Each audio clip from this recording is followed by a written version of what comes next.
of those people who did respond. That's not, well, you know, we're not, well, I'm sorry, folks, but give us a little bit of credit. 'Cause We can do the math, too. we could do the math, too. We basically sent out 137 surveys, and of that, 30 people. Actually, 17 or 13. No, 13, Yeah. 17 immediately, and 13 30 eventually. people wanted water, 10 did not. In, That responded. That Okay. responded. okay, All right. we get all that. Yeah. Let me ask you something. I remember when Mike LaGrandi was the CEO and the quandary of Orient's water service at the time.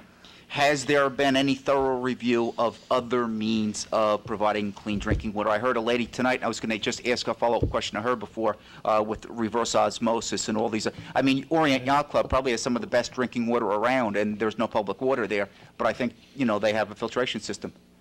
Just on that subject, reverse osmosis with a carbon backup With a carbon is backup. the best filtration you can get. Let me ask, you would, And you know what, just one I'm further sorry. comment. It is too expensive for the municipalities to put reverse osmosis systems into their system. But, as I told you before, competitively, GE, Siemens, Pentair, realizing that there was this breakdown, have created these affordable systems that you can put in the home.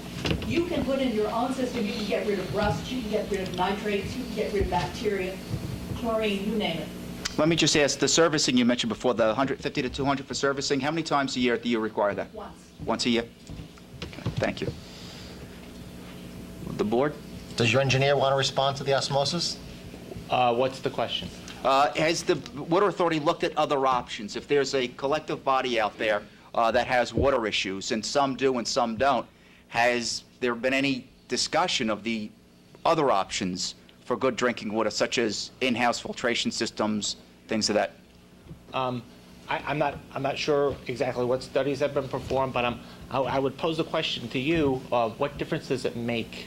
Because basically what you're demonstrating is that you can have water without a public water main. You can do it. You can have treatment. And I'm telling you that because you can do that without a water main, you can have all the development in the world without a water main, because you can have your reverse osmosis treatment system.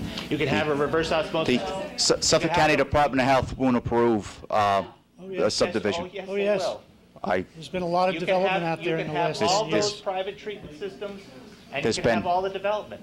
The point being is, the public water is not going to cause the development. What causes the development are the people who want to develop the property. Who controls what development occurs? You control what development occurs, not us.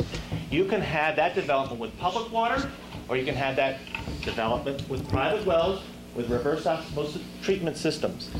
The availability of public water does not determine the land use, because you can have a private filter system, and it can provide all the water in the world to that project. Okay, so it's not the public water that causes development. Okay, it's the application that is brought to the town, and if the town approves that application, then the development will occur. It has nothing to do with the availability of public water. If I could just add one thing, the legislative intent of the local law that we're here today for a public hearing on talks about the Water Authority and the Health Department representing that there are public health concerns about the water quality out there, and I think you've heard that. I just wanted to let you know that we have provided some paper information here today, which include how to navigate to all of the private well data from Orient going back to 1997. That's on our website for anybody to read. They can read all the health department information. We wanted to provide evidence, and lots of it, to support the contention that you make in the legislative intent that we're representing that there is a public health drinking water problem, which we are representing that there is. And we would sincerely encourage people to go to the site, see what contaminants are in private water systems out there for you. You should take a look at it. Then you should take a look at the health impacts that are listed on the EPA's website to see what those health impacts do to people.